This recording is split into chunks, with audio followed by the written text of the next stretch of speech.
that you came in. African, Ethiopian, Nubian, melanin. Baby, that's your brown skin. You should let me drown in. Let me hold you down in. Hey, melanin is how you made. Bright skin, light skin, you come in every shade. Girl, everybody knows from your head to your toes. Even how you wear your clothes, how you look and how you pose. You divine, girl, elegant. Oh, you must be heaven sent. You should run for president. Girl, you know it's evident. Let's look at the evidence. Girl, you are a queen. It's all in your bloodstream, so you know you're royalty. Yeah, you got a hold of me. Won't you take control of me? I'll do anything. Peace and power, family. Welcome to another edition of Freedom, a literary podcast. This is powered by Conscious Kingdom, and this podcast is a source of not only entertainment news, political news, music, all of that, but it's also a time where we come together, we talk about things that affect our community, as well as we always dive into an actual literary piece of work where we literally read from a book. So that's the literary part of it all. So thank you if this is your first time joining in. If it is, make sure that you like and subscribe to our YouTube channel so that you can receive the updates for whenever we post these. These are posted weekly. All right. So, and what you just heard was Acronym, their song Nubian Delight. We start each episode off with music from a Black artist. So if you are a poet, singer, songstress, rapper, whatever it may be, definitely email us in your music so we can feature it on our podcast, because if it's dope, we definitely will shout you out. I'll always put your link so where people can buy or listen to your song. So it all will be there. So it's free publicity for you. So definitely make sure you email that, and the email is right here, consciouskingdomck@gmail.com. All right. So diving right in, each week we always go into a segment that we call Black Magic. In that segment, we talk about Black people doing extraordinary things, just out here putting their Black excellence out into the world. And this week, we actually have two. The first is Miguel Pilgrim. He is a lottery winner. He won $52 million. And instead of like blowing it on a vacation or a yacht or like something frivolous, he actually began investing his money in building like a real estate empire. Now he's rebuilding the Sistrunk Boulevard area of Fort Lauderdale. He's restoring that area to its former glory. He is planning to build restaurants, jazz lounges, performing arts centers, and in building that, it just puts more money into the actual community. And not only that, but it provides jobs. So it's going to provide opportunities, real estate, all from one man deciding that he wanted to invest in our communities and our people. So it's awesome. And the beauty of it is that area is actually named after James Sistrunk, who was a Black physician who opened the first hospital for Black folks in Broward County. So it's a big deal. Keep that legacy going. It's really dope. That is for sure some Black magic. And next up in our Black Magic segment is none other than Swiss Beats. Yes, he actually graduated from Harvard's business school, and it was so dope. When he walked across stage, he literally had it embroidered on his back, from the Bronx to Harvard. So dope, so proud of him, paving the way, out here doing it and doing it good. It is, and I'm so glad that he did that, because it shows that it goes way beyond music. Goes way beyond, the fame and the glitz and the glam. He did that to show education is still important, and no matter what he's accomplished, no matter how many, awards he's won, he still went back to school to make sure that he had that degree, because that degree is something that no one can never take away from him. And lastly, in the Black Magic segment, I'm sorry, y'all, I just love talking about Black people doing dope stuff. Like, yes, like, you better be out here spreading that Black excellence, okay? So lastly, is Ray J. Right, I get it. You're like, Ray J, like, he's still making music? Like, what is he doing? No, this is bigger than music. He actually just closed a $31 million distribution deal for his tech company, Raycon. he basically established like an electronic transportation company that powered those scooty bikes that were like all over the place. They're literally like just like electric scooter little toy thingies, but made so much money off of it. So say what you want, but it's bigger than One Wish and wait a minute. Like it's beyond all of that. Like it's beyond Brandy little brother. And actually, when you think about it, like we may need to tap into whatever that family has going on, because if you think about it, that entire family has been making money their entire lives. Brandy was cashing in on those Moesha checks, okay? And it's funny because when I think about it, I think in hip hop we need to transition like kind of how we view the quote unquote like corny rap guy, because it seems like these corny rap dudes are really flipping to become actual excellent businessmen. Remember Chamillionaire had those courtside tickets and everybody was like, what is Chamillionaire doing at the finals? How can he even afford the tickets? Like, is he there selling peanuts? Like, what's going on? To only find out that he's been killing it in Silicon Valley and like making millions. And now with Ray J closing this deal, like I think we need to put a little more respect on their name. Like, give the corny niggas a little more credit. Like, they might know something that we don't know. But I love it. So shout out to all of those men doing great things in Black Magic this week. Hopefully it inspires you to tap into your own Black magic and continue to thrive in your Black excellence. So next up, we have a segment called "What Had Happened" or like "What's Poppin'." So we get into it, okay? It's a lot of foolishness going on. So trigger warning, okay? Last week, Sandra put up all over Clark Atlanta, Spelman, and Morehouse, accusing specific students of rape in the schools for covering up the sexual assaults. The sign said things like "No more secrets," "Spelman protects rapists," and "Morehouse protects rapists." There was also a protest outside the Spelman and Morehouse police station to demand that the officers take action in all of the cases that have come about. I don't know if you remember back in, it was like 2016 when Twitter was like really popping. There was an anonymous account that was, the actual Twitter handle was at Rape at Spelman. And she just outlined her entire ordeal, and coming out and revealing all of that, it later was revealed that there were so many people who like stood in solidarity or were saying, you know, hey, me too, that happened to me. And the school didn't do anything. There was nothing done about it. All that was done was, of course, the schools released those statements of, we have a no tolerance policy for that sort of thing. But there wasn't any action taken against those who were accused or additional security. I mean, none of that really was put into place. It was kind of just swept under the rug. So now for this to come out again in 2017, it's kind of like, okay, clearly there is an issue somewhere. And of course, Black social media was not having it, specifically Black Twitter. They started the hashtag we know what you did. And it spread like wildfire, okay? And folks went in saying they stand with the victims and the survivors, and the administration needs to fix it. And just looking at all of it, here's my thing. If the men at these HBCUs really personified all that's in like the mission statement and all the pretty little words of strength, courage, integrity, and dignity, and all of that that's all over campus, if they really personified those character traits, like, they would protect their sisters and hold the men who are doing these things accountable. If you don't stand in solidarity, you are complicit in perpetuating rape culture.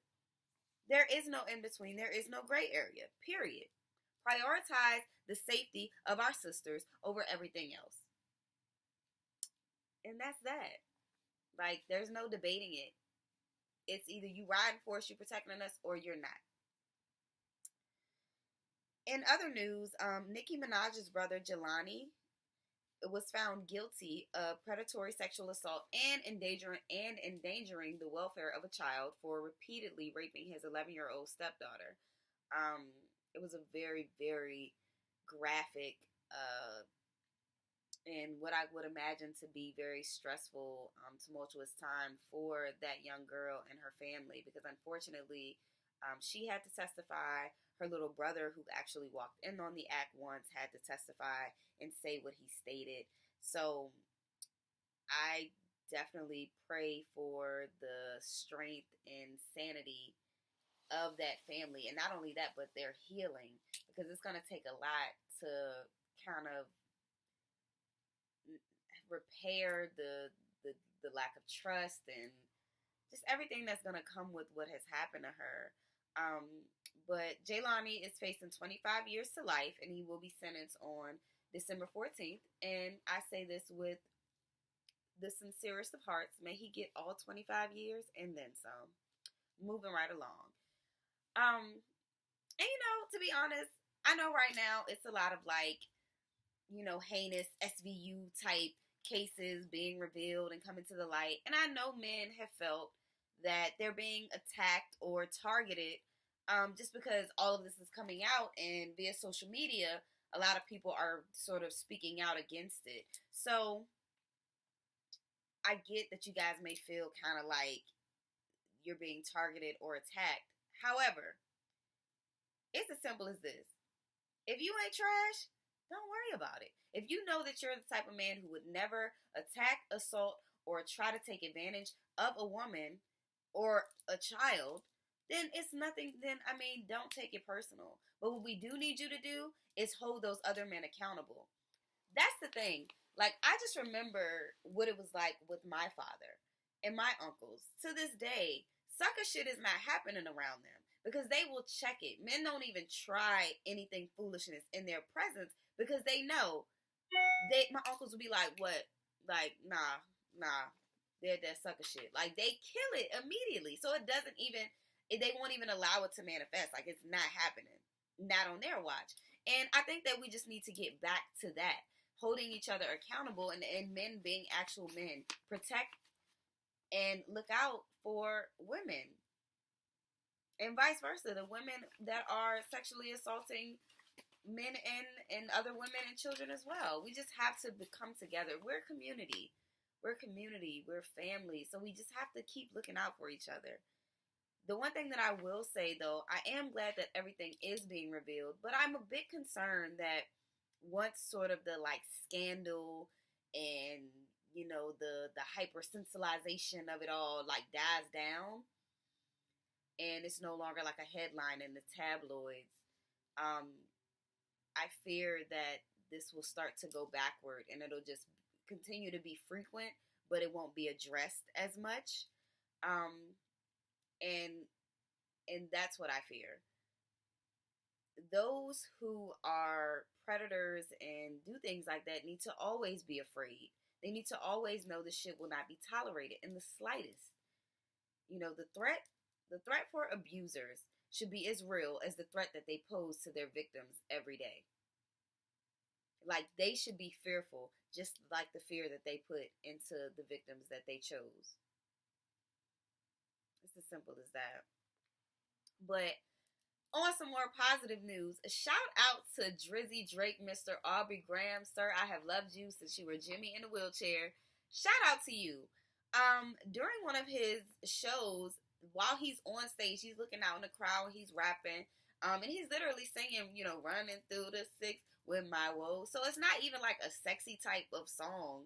Not that would justify it, but it was just so dude, you're trash. There was a guy. So while Drake's on stage, there's a guy in the crowd who's literally groping women and trying to fill on them and just completely violating women's spaces at the concert. So Drake is seeing this from on stage, literally cuts the music and is like, listen, if you don't stop putting your hands on girls, I'm going to come out there and fuck your ass up.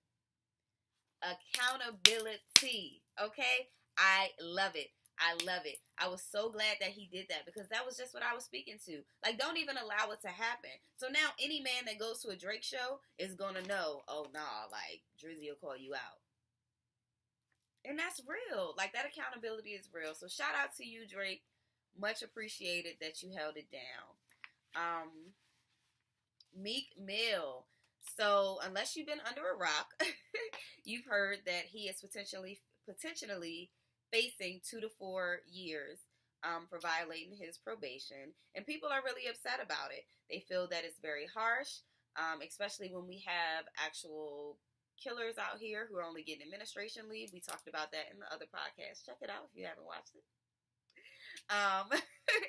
But yeah, so everyone kind of had the same sentiments that I did, and they love Meek in Philly. If you've never been in Philly and experienced that love, I'm telling you, they love him. Quick little story. I actually got to see Meek live and in Philly because I was there for the concert, and Jay-Z brought him out as like a special guest. So Meek is literally like performing, hold up, wait a minute. Y'all thought I was finished? And mind you, we're outside. It's an outdoor sort of festival. The ground was vibrating from everyone just jumping up and down and like screaming the lyrics. Like, they love Meek. So when I heard about this, I wasn't shocked at all. There were over 1,000 protesters who came together, marched, and rallied for Meek in a protest. Rick Ross was out there showing love as well. And they were just chanting, free Meek, and just trying to bring awareness to the fact that, he was faced and hit with some pretty harsh time for a probation violation. I mean, feel how you will, but if the system is going to be that way, it needs to be that way across the board. It doesn't need to be that way just to make an example out of a rapper, especially a black man at that. So, but this story is in the headlines for other news at this point because his Judge Janice Brinkley, yes, she is a black woman. She is currently being investigated by the FBI. Yes, they think that she has, according to Meek's attorney, he's accusing her of showing enormous bias as well as acting inappropriately by repeatedly asking Meek to drop Roc Nation, which is his current management, and sign on with local music mogul Charlie Mack. Now, if you know anything about anybody who is on probation, you know that they can't be around firearms, they can't be around other felons, they can't vote, they can't blah, blah, blah. Like, there's a whole list of things that have been kind of revoked from them. They can't leave the country, blah, blah, or sometimes the state, whatever. So, and as a judge, she knew that. But what the Meek's lawyer is alleging is that she knew that, but still, allowed Meek to associate with Charlie Mack, and she kind of was kind of boosting the relationship, which is a complete violation. Let me just say, I just hope that sis ain't really out here risking all that education, loan debt, the time spent. Like, it's a lot of time to become a judge, okay? Like, that's years. So I'm really hoping she didn't, like, throw that all down the drain for a chance at possibly being a celebrity or being famous. Or I don't know what her motive may have been, but let's just hope that this isn't what it turns out to be. But if it is, sis, we got to get you out of here. Sorry, not sorry. And speaking of people that we need to get out of here, oh, this breaks my heart because I was such a huge fan of hers, Chrisette Michele. So, if you recall, she did, after much disagreement from the black community, including other black celebrities, saying to her, hey, don't perform at the Trump inauguration. Like, don't perform for 45. Like, hey, like, a couple people offered to pay her not to do it, and just like all these different things. And she said no, all self-righteous, like, no, I'm gonna do it. I'm gonna make a difference in the world. And girl, you was just shucking and jiving. You didn't even get to meet him. She thought she was making this huge political statement because she wore this quote-unquote controversial skirt that no one paid attention to until she actually pointed out, like, hey, look at my skirt. But anyway, after all of that happened, she recently just released a song entitled Black Lives Matter. Girl, what? Yeah, the song is entitled Black Lives Matter. And the entire time, before I even listened to it, I'm like, girl, please, because on January 20th, you was not for us. So stop trying to be like you all into the movement now, sis. Because January 20th, nothing mattered but your money when you decided to go and perform at that inauguration, okay? But I won't play it. I won't include a clip because I will not give her any shine. But I did want to read some of the lyrics just so you can see how ridiculous it all sounds. Okay. It is. This is just a little excerpt. If my life matters, then stand no matter. If it was true, would it be black? Whatever the hue, would you fight back? Is your blood red? Doesn't it match? Then when I stand, stand with my black. Girl! Stand with my black? You did not stand with anybody. You were not thinking about that when you went on January 20th and did that. Like, oh my goodness, girl. Get it out of here. Like, I'm sorry. Like, girl, this is worse than Hillary talking about she got hot sauce in her bag. Like, you are just doing whatever you need to do to get these record sales back up, to try to get another deal, because I heard that they dropped her from her label after all of the backlash. But you can't show disloyalty to your core audience, that is black people, offend us in a way where we count you out, but now that you see that you need us, try to come back and use the title of the song to be Black Lives Matter to try to get us to rally for you again. No, sis. No. Moving right along to some more positive news. Kaepernick has been named the GQ Citizen of the Year. He was on the cover, looking very majestic. He had his fro out and suit, like he looked really dope. And regardless of what anyone says, it's well deserved. So the interview, the actual magazine wasn't able to interview him because Cap has taken a vow of silence. But this is what they stated in the magazine. While refused to be interviewed for the piece, the article explained, Colin made it very clear to us that he intended to remain silent. As his public identity has begun to shift from football star to embattled activist, he has grown wise to the power of his silence. It has helped his story go around the world. Why talk now, when your detractors will only twist your words and use them against you? Why speak now, when silence has done so much? I love it. In addition to him getting that honor, he actually required that because he did still do a photo shoot, and for that he required that he only wear designs by black-owned businesses or women-owned businesses. So every t-shirt, every jacket, like everything that you saw all came from a black-owned business or a woman-owned business. And that in itself is just dope. I love it. And to be honest, to all of the naysayers saying like he's getting too much credit and he didn't do that much, he just took a knee, blah, blah, blah. I don't think you realize the impact that this has had on his life. He is funding the Know Your Rights camp. He's donated over $900,000 of his own money. He doesn't have any endorsement deals anymore coming in, so there's no additional money coming in. He doesn't have endorsement deals. He lost that when he took a knee. He no longer plays for the NFL.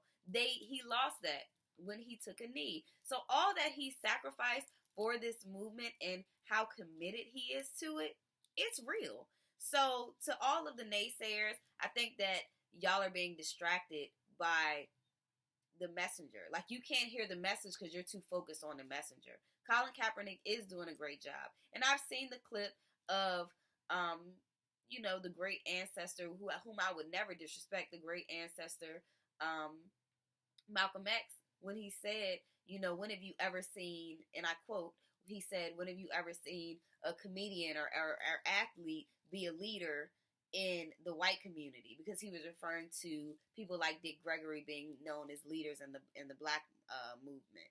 And Malcolm X pretty much stated, they're puppets. They're doing and saying what the white man wants them to do. And at the end of the day, that was relevant to that time. But in the age of social media and everything going viral, that's not true for a man that we've literally seen lose his career to fight for this movement and continue to spread this message. So say what you want, but I'm with Cap. I'm with Cap. Okay. All right, so that wraps it up for all of our hot topics and all that happened this week. And we're going to come back after taking just a quick break. We'll hop right into the book. All right.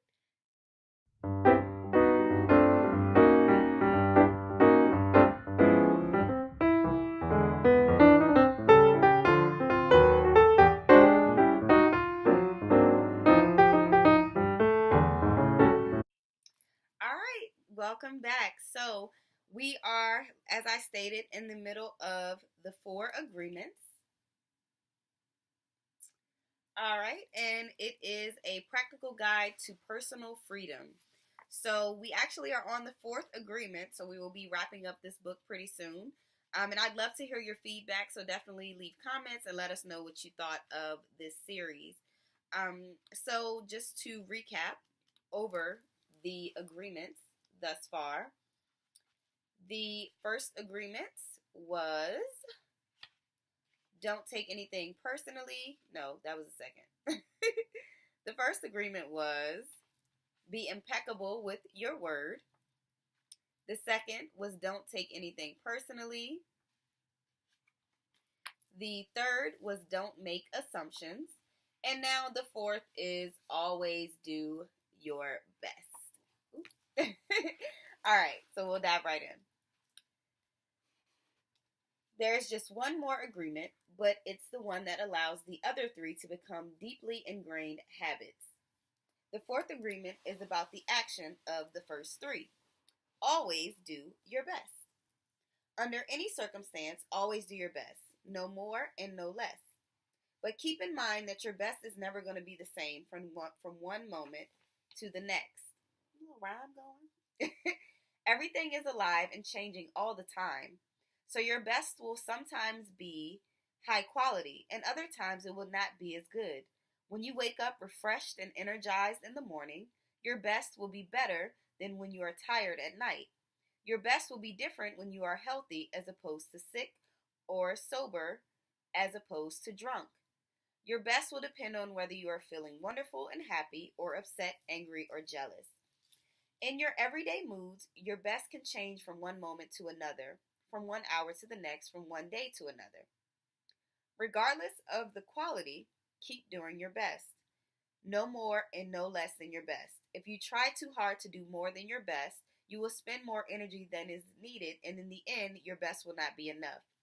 When you overdo, you deplete your body and go against yourself, and it will take you longer to accomplish your goal.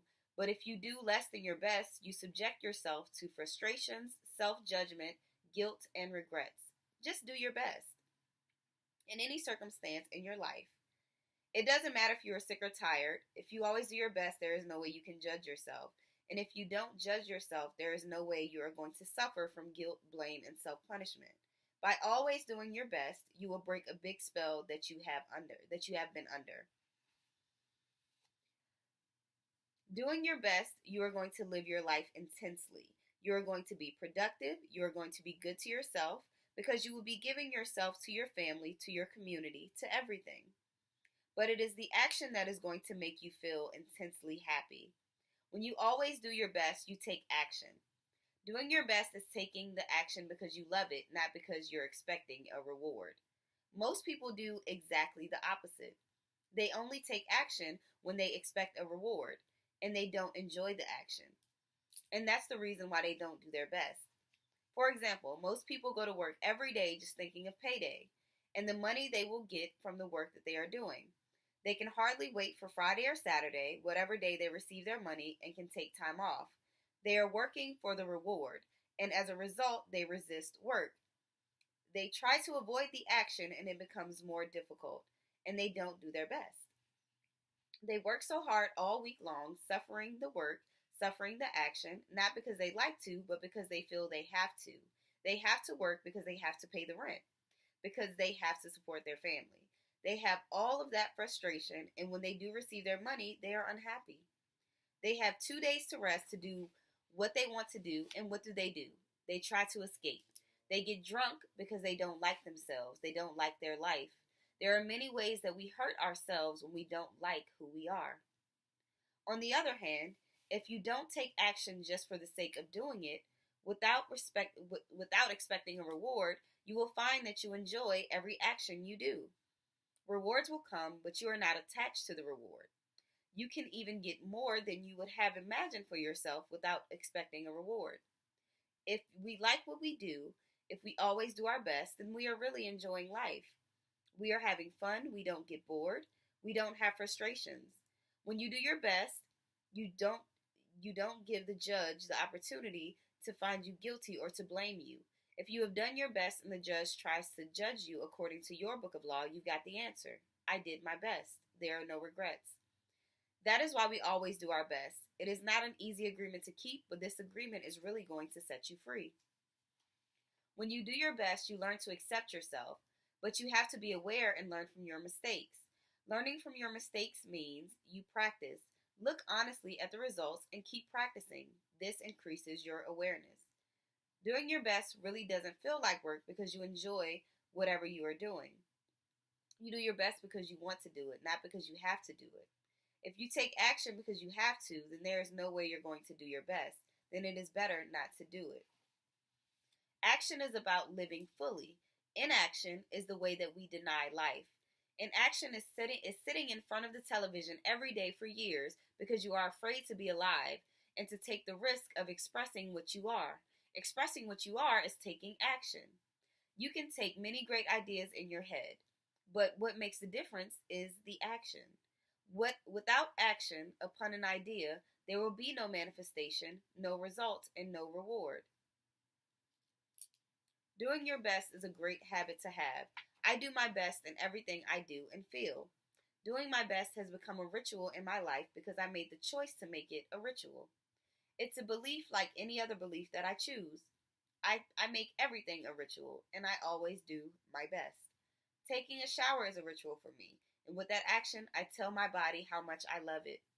I feel and enjoy the water on my body. I do my best to fulfill the needs of my body.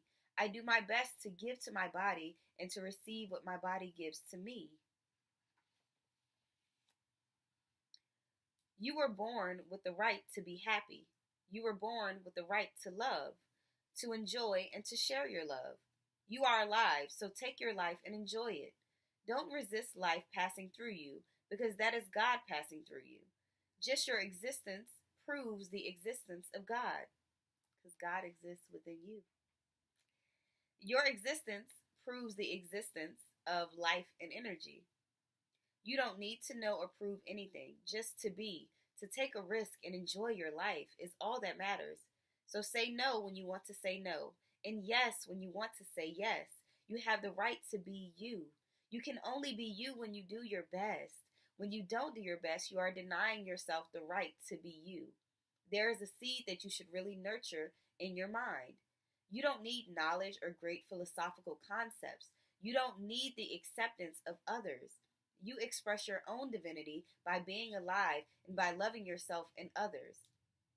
The first 3 agreements will only work if you do your best. Don't expect that you will always be able to be impeccable with your word. Your routine habits are too strong and firmly rooted in your mind, but you can do your best. Don't expect that you will never take anything personally. Just do your best.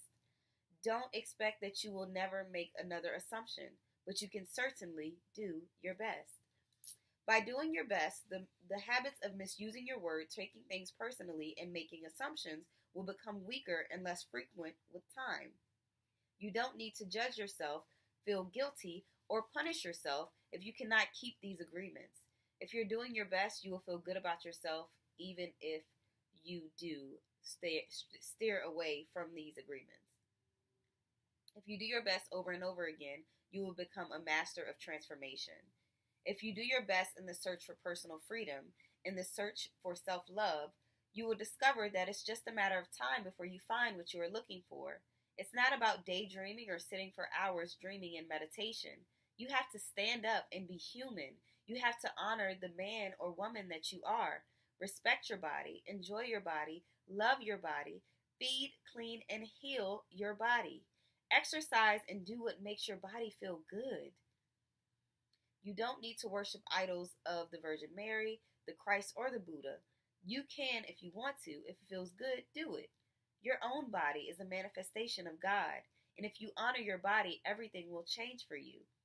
When you practice giving love to every part of your body, you plant seeds of love in your mind, and when they grow, you will love, honor, and respect your body immensely. Every action then becomes a ritual in which you are honoring God. Every thought becomes a communion with God, and you will live a dream without judgments, victimization, and free of the need to gossip and abuse yourself. When you honor these four agreements together, there is no way that you will live in misery. There is no way. The four agreements are a summary of the mastery of transformation. You transform hell into heaven. The dream of the planet is transformed into your personal dream of heaven. Just do your best to honor these agreements. You can make this agreement today. I choose to honor the four agreements. It's so simple and logical that even a child can understand them. But you must have a very strong will to keep these agreements. Why? Because wherever we go, we find that our path is full of obstacles. Everyone tries to sabotage our commitment to these new agreements, and everything around us is set up for us to break them. The problem is all the other agreements that are a part of the dream of the planet. They are alive, and they are very strong. That's why you need to be a great hunter, a great warrior who can defend these four agreements with your life. Your happiness, your freedom, your entire way of living depends on it. We really need to use every bit of power we have to succeed in keeping these agreements.